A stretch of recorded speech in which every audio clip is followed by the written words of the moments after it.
Hello and welcome to Ditching Hourly. I'm Jonathan Stark. Today I am joined by guest Barry van Someren. Barry, welcome to the show. Hi, Jonathan. Thank you for having me. Did I get the pronunciation right? Yeah, you did. Oh, good for me. Yay. Yeah, Well, today we're going to talk about tax laws. No, but it's going to be much better than that, I promise. But first, Barry, could you tell folks a little bit about who you are and what you do? sure. I'm Barry. I've been a long time listener of your podcast. I live in the Netherlands, so you may pick up a little bit of an accent.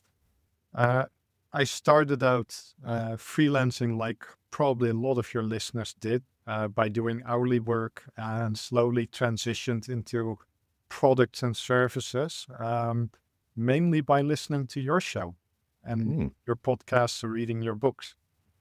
my apologies. And I happened to do this right around the time back in 2016 when the tax code in the Netherlands changed. And that's part of what we're going to talk about today, I believe. Yeah, that would be interesting. So before we get there, Yeah, can you tell folks a little bit about the specifics of the transition? So it's very nice to hear that I've had some effect on that as a positive effect. But what was that like for you? What caused you to even consider making a change? Were you sure. experiencing Sure. dissatisfaction with hourly? Yeah. So initially, I was working a lot of hourly for just one client. And you probably know what that's like. You have a contract for half a year. You don't spend a lot of time doing sales. Then the contract runs out. Panic. You have to Mm, find something else. So I right. wanted to transition into something that was more predictable. And right around that time, you had a podcast, and I forgot who it was about, but it just clicked that I should have services or products. And I was doing system administration services and hosting a little bit. I figured I'd go higher end and turn this into something that's built on a monthly basis rather than on an hourly basis, Hmm. along with extensive automation, which I've been improving over the years, would reduce the number of hours I would need to work per client to meet their results. Um, and I did. And you did fantastic. And what is that? What kind of business is it? Just to give people a flavor. Yeah, so I generally support companies that build their own Java applications. I used to be a Java developer, but nowadays I do mostly ops work, Kubernetes, cloud native, that sort of thing. Mm, What I basically do is my clients build it and I make sure it keeps running online. I mhm. keep the trains running, so to speak. Cool. And I've been doing this hourly for about 50% of my time for a few government clients. Hmm. And I also have a few smaller clients that generally have two or three developers on staff, but nobody to handle the infrastructure. And that's kind of the sweet spot I wiggled Mm, myself into. nice. Great. And in your, can you share your pricing model? You said it's monthly and per client. Is it the same price for all clients for the ones that aren't hourly? It's pretty close. I try to find clients that need similar amounts of support and infrastructure. So in general, it's close. I am working towards a product at a lower price point that's more automated and for smaller applications because clients I'm hosting now generally have 10, 20 VMs for a project. So Mm, they tend to be a bit bigger. yep. And I kind of also want to serve um, some applications that you would put up from Heroku to start with, kind of that size. Hmm. And how do you find these clients? Well, a lot through my network. I do have to work on my sales, Hmm. which technical people like me are shockingly bad at, unfortunately. So that's great background. I think a lot of people that'll resonate with a lot of people listening. So the sort of genesis of this Yeah. phone call, this episode, was that you emailed and said that there's new tax code. I don't remember what year you said it was, but you just mentioned it. Came along that would potentially classify independent contractors as employees, which would then. Let me just give you a very short rundown. Some things are also different in the Netherlands than in the US. Mhm. So in the Netherlands, if you're an employee, you get all sorts of benefits. For example, if you get sick or if you're out of work, you pay into the system. Um, Freelancers, if you have your own business, do not pay into the system. Now, way back, and we're talking 20, 30 years ago, somebody was operating as a freelancer. They lost their job, or at least the client no longer had work for them. And they successfully sued for wages because technically they were really an employee. Mm. Uh, so what happens, the government does what the government usually does. Yeah. They initially created a law that forced you to kind of, well, you didn't have to, but in general, it meant you had to tell the tax or the IRS, this is what I'm doing with my business. Please tell me I'm not an employee and that for this year I'm operating as a company. Hmm. The system worked somewhat, but it never really gave you any guarantees. So sometimes the IRS would audit you and decide, well, you really are an employee. Nobody liked this. So in 2016, they set out to change the law again. And they specified a few indicators that mean you're an employee or if you're running a business. And a few of these things are, do you take risk? Do you take kind of orders, or does your client tell you how to do your job? And that was basically what triggered me to send that email, Hmm. uh, because that was one of the very strong indicators whether you're an employee or not. Hmm. You mentioned this, you touched upon that in your email, and I thought it was a very nice point. Mm. Yeah, there is a very similar sounding law in California. I think Mhm. went into effect in 2019, and there's three criteria that independent contractors have to meet in order for the employer, or Mhm. whatever the payer, to not have to classify them as an employee. And it's similar to what you just said. It's like, does the independent contractor have their own business entity? Are Yeah, they incorporated that's or an something like that? important one. Yep. Does the buyer tell the seller what to do, like how to do their job, like you just Yep. said? And there's another one. I think it's that the nature of the work is different from the core work of the business. Yeah, so it definitely sounds like they checked each other's homework. Yes. So that's very similar. I believe those three things are the main points, but there was a recent lawsuit regarding a company that operates a lot like Uber Eats in this country. And Hmm. I believe the court has now decided on 9 different things that I'm not going to bore you with. Yeah. But the most important ones are the ones you mentioned. So definitely does the client tell you how to do your job? That's a very important one. Agreed. Yeah. And so this law has been on the books since 2016. There was a lot of outcry about this. Hmm. So what happens? They decided not to enforce it and slowly introduce the enforcement of this law. Hmm. Um, First, only taking those that really, really are breaking the law. So one of the things, we had people delivering food for Uber Eats and other companies. They would be employed before this, and then the company would decide, hey, I can just get you as a contractor and pay less taxes. Yeah. And that's kind of how the system was abused. So there's definitely a good reason for this. The problem is that when they make these laws, they apply to everybody, Mm. and it just causes a big mess. Right. And they decided not to enforce this law right up until January this year. Mm. And then when it became obvious that nobody was going to flinch in this game of chicken, a lot of people lost their contracts at the end of the year. Right. Yeah, because right. So for gig workers like Uber drivers, or like you said, Uber Eats drivers, or it, it's meant to protect them, and it Yeah, makes sense. It's like, yeah, okay, so but like you said, it affects everyone. So people who don't want those protections. So the seller in this case, like let's say the consultant, I wouldn't want my clients to be responsible for my unemployment insurance or something like that.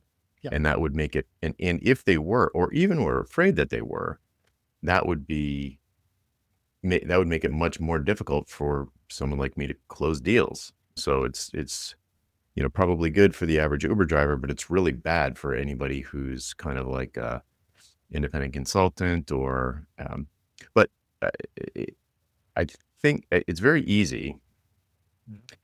if you are a consultant in name only. I talked to a Yeah. lot of people, and in fact, this was me for a couple of years, where I sort of got the memo. Don't call yourself a freelancer, call yourself a consultant, and you can charge more. Uh, but what I didn't realize at the time, and what lots of people don't realize, is you can't just change the name. They're actually different. It's a different thing. So, or let's not say freelancer, let's say contractor, let's say Yeah. independent contractor. So if someone is a really good Java developer, and there's some startup that's got this product that's built in Java, and they need tons of Java developers, and they hire you to write code. That is, to me, that would be dangerous. Or Yes. yeah, And that became more dangerous now, yeah, over here, right. And by dangerous, I mean tax-wise. yes. Well, like you said, it's fairly likely that you'll get fired, or you'll lose not fired, but lose the Yeah. contract because the employer doesn't want to pay your taxes. And it's crazy because the Java developer probably doesn't want the business paying their taxes either. But it's like, you know, what are you going to do?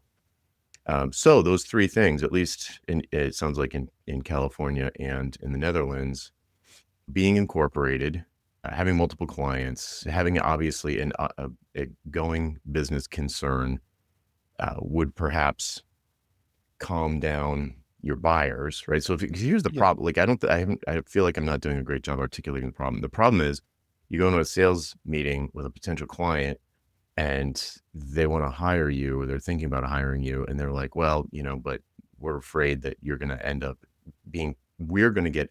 taxed like you're an employee. Then it has this sort of chilling effect on all contracting of any kind. Yeah.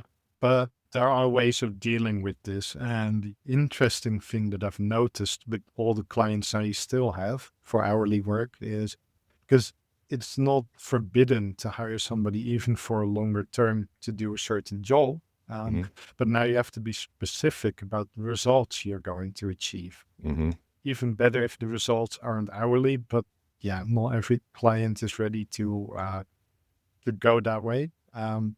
But you basically have to decide together what is the result we're going to achieve, rather than starting hourly work and just seeing where you'll end up. And this nicely aligns with your message that Hmm. you've been talking about for years, I believe. Yeah, yeah.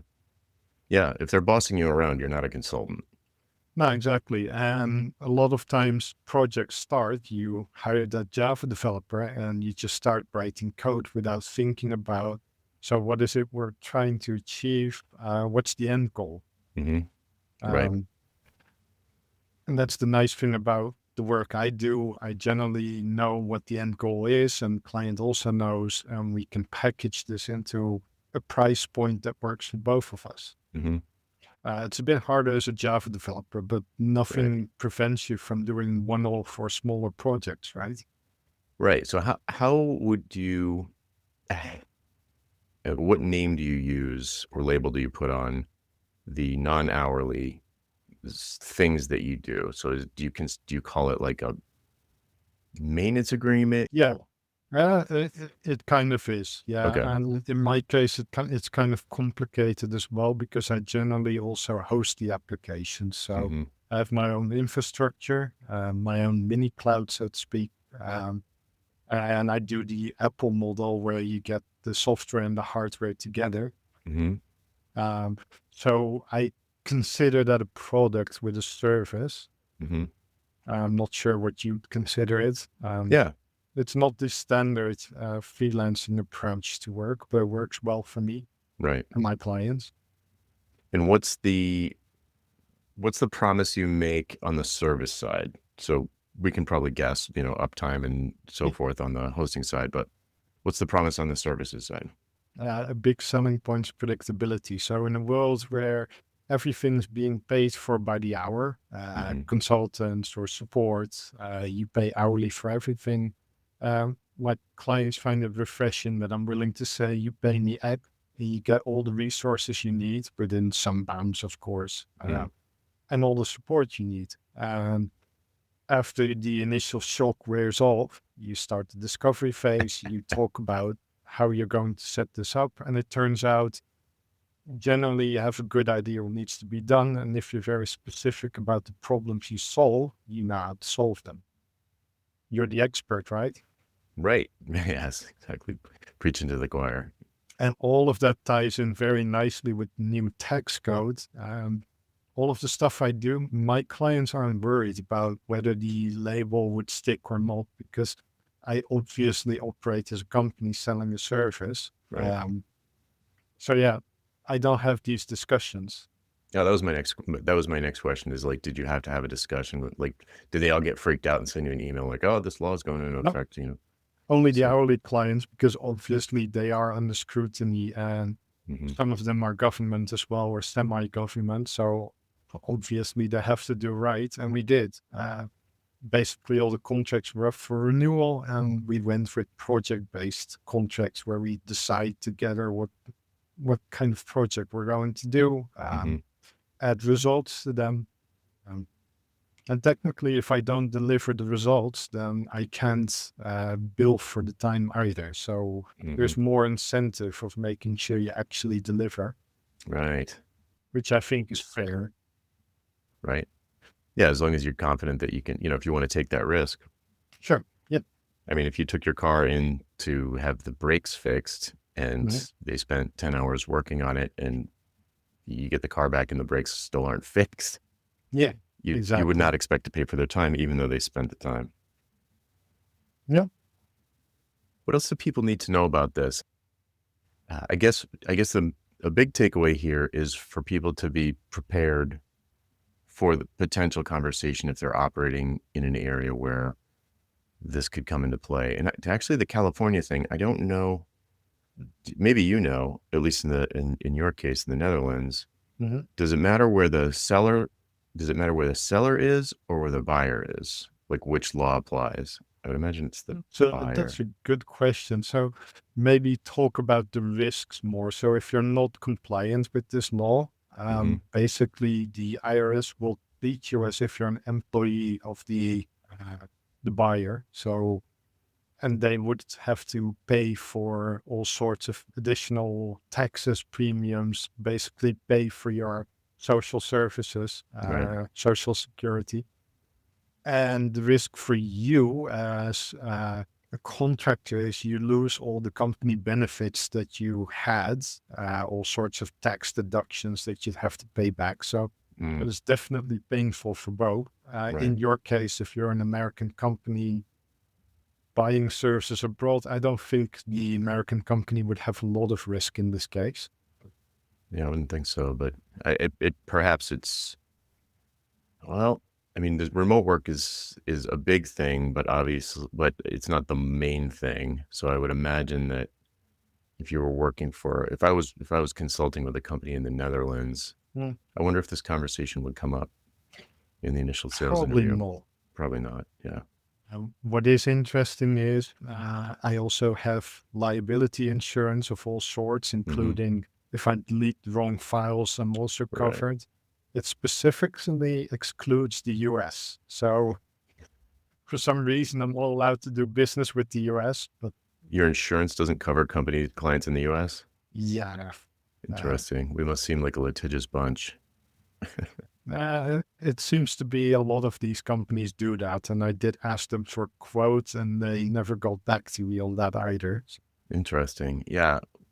When I was touching people's, production database systems, I had the same thing. I had errors in emissions insurance for I think a couple $1 million. And in fact, if you work for a big company, at least me working in the U.S. for big companies in the U.S., they would insist that Yeah, you had that before you even Yeah. they would even Same consider here. hiring you.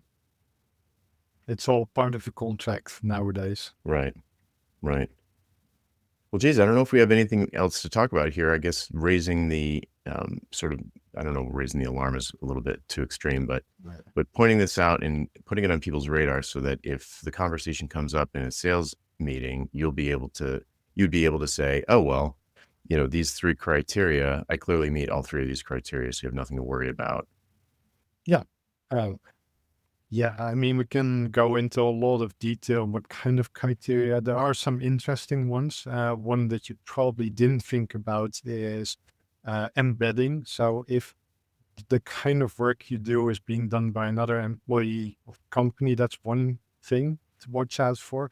Another thing is if you're actually given a company email and join into Mm, company parties and that sort of thing, yep. they could also see you as an employee. So Hmm. all of a sudden, I'm no longer invited to the Christmas drinks, I suppose. Uh-huh. But one of the other interesting takeaways is, so you've been obviously talking about these subjects a long time.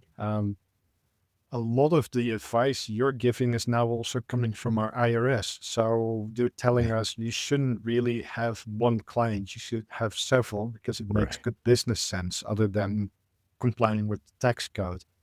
The Your clients telling you exactly what to do isn't great business sense. You're the expert. You should sell them a service and implement it the way you think works best. Hmm. It's just refreshing to see that kind of advice from the IRS. Yeah, I don't know if I should be alarmed to be in alignment with a with an IRS, but I'm glad to see it.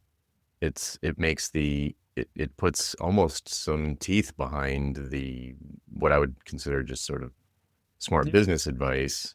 It's like a government body being like making it enforceable, which is wild. What I find interesting about this whole situation is so the law has been with us for more than 8 years now. They Hmm. only decided to really enforce it now. Um, They probably have like a dozen of people that will actually do the enforcement. Hmm. So it's not like they'll be auditing everybody. Just for reference, our country has about 18 million souls, Hmm. out of which I believe there was some number like 1 million were as contractors, independent, etc. Hmm. Um, they're not going to be knocking on everybody's door in the next few years. But the interesting part of this dynamic is just the fact that they will cause everybody to go into panic and basically just lock the market overnight. Hmm. Yep. Yeah, I mean, in California, I mean, I think they were even referring to it as the gig worker law. So obviously, if any enforcement, they're going to go after the big players Yeah, first. that's what they're going to do over here as well. So a lot of the work we do, and in my case as well with these bigger companies, always goes through a few what do you call them? Intermediaries, I suppose, that Mm, skim off your uh, hourly wage, of course. Um, hmm. For the and for the government contracts or those. yeah, so the government contracts all the hourly work. Usually, there's an intermediary because larger clients don't want to have contracts with a lot of small companies, which I kind of makes sense. So does it end up? Is the contractor slash employee conversation? Does that happen with the intermediary? Yeah, and they're the ones on the hook, technically. Mm, So they're also the ones enforcing the law now and really making sure that the contracts are good and that it doesn't look like you're being an employee because they're the ones that end up paying for it. mm, interesting. Okay, so that's another thing to look out for, dear listener. So if you're doing potentially, if you're doing work through an agency or you're subcontracting through a government contractor who has the Mhm. the key relationship or the primary relationship with the government, then that might be another thing. Well, this probably would have already happened to anybody that is listening at this point because it was Yeah. 2019 that it happened here, and I don't know about the enforcement angle, but I remember there was a flurry of activity in my various communities about the law when it either I don't remember if it was when it was written into law or when if there was some date when it began to be enforced. But people freaked out about it for a little while, and then I haven't heard about it again. Yeah, and again, this was causing a lot of friction in the market, and I believe they already toned down the message somewhat, like, oh, we're really going after the bad actors. And I didn't have time to read the news, but I saw something on LinkedIn earlier that there was another lawsuit about this that further clarifies things. Hmm. The thing is, there's the law and there's the actual application of the law, and that Right. usually changes. And that would have been a question for me to you. So you mentioned the California law. Does it Hmm. have any funny acronym? AB5. I don't know what it stands for. Yeah, AB5.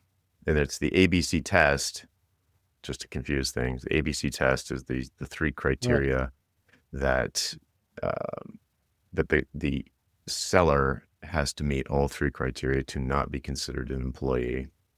Right. Well, you're in Rhode Island, right? Hmm. Did this law ever affect you in doing your work? No, No. no, no. I think for people who are operating at what I would consider a pure consulting level, like a true consulting altitude, this this is something that might come up in a conversation, but it's probably not going to affect anyone, no matter where they are, based on at least these two laws.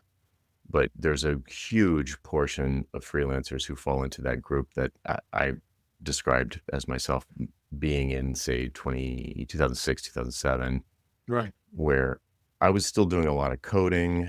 But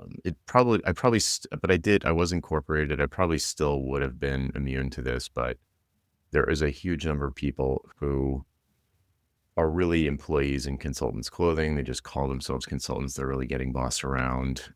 They're not, it's not like a partnership. It's more like an employer relationship. Yeah. Uh, Temporary work. right. Especially in a country like the Netherlands, where if you hire somebody, well, you're stuck with them. That's kind of harsh, but Mhm. maybe for the American listeners. So in a lot of American states, employment is at will, which basically means for as long as you want. Mhm. And as long as you're not firing somebody because they're part of a protected class, and that's the reason, I believe, you're fine, right? I believe so. So in the Netherlands, we have very strong worker protections, which I think is a very good thing, by the way. Mhm. And in general, you can have a few temporary contracts, and after a few of them, they have to offer you a permanent contract. Mm. In which case, well, permanent sounds very harsh, but firing somebody really becomes harder after that point. Um, Yeah, which, and in sort of corporate America, I don't know if it's legally enforced, but generally speaking, uh, there's a process for letting someone go that, sort of three strikes, you're out, warnings and right, write-ups. And if you want to protect yourself, if the employer wants to protect themselves from getting sued, like my one corporate job in my whole life, I was exposed to people who were fired, who felt they were fired wrongly, and who are, sued, and managers just like a big mess. There's a certain amount of fear in a big company that terminated employees are going to be disgruntled and lawyer up. right. But yeah, so a lot of projects, and to use the programmers as another example, have a requirement for maybe 2 or 3 years of more personnel.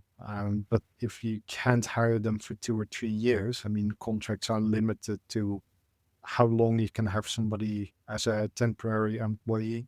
It opened up the market to a lot of people that sell their time hourly. Mm. Add scarcity to it, you get the mess that we were in. So I can kind of see that. And I see a lot of freelancers also fighting this change, probably because they like the way it works. Hmm. I don't feel bad about that. But when I saw this back in 2016, I kind of also wanted to make myself less vulnerable to this law, but also uh, to the market, I suppose. Hmm. Having several clients is just better than having one big client. Right. Yeah. So if you needed more encouragement, dear listener, the IRS in various countries is giving you that encouragement. Yeah. You should be doing it anyway because of the predictability that Barry mentioned way at the beginning. It's, the feast famine cycle is nauseating. It's horrible.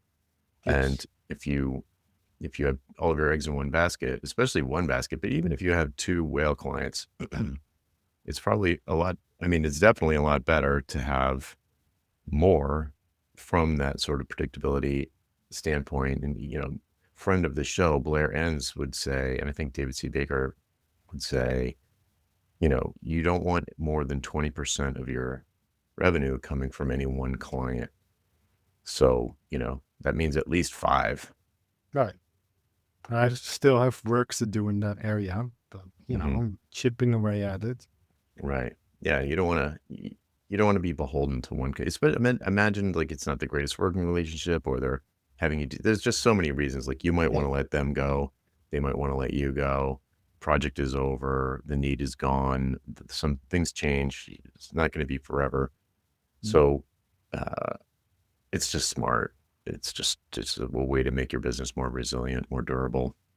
Yeah, and it also helps with building your skills. I mean, if you stay at one place too long, you become stagnant. Yep. I can Dinosaur. bring a lot of different experiences onto different jobs because I work in different places. So like yes, I have lots of colleagues and friends who have come to me over the years. They're my age, so in my 50s, and they've been at either one client for 10, 20 years, or at an employer for 10 or 20 years. And for whatever reason, they're back on the job market, whether they want it to be or not.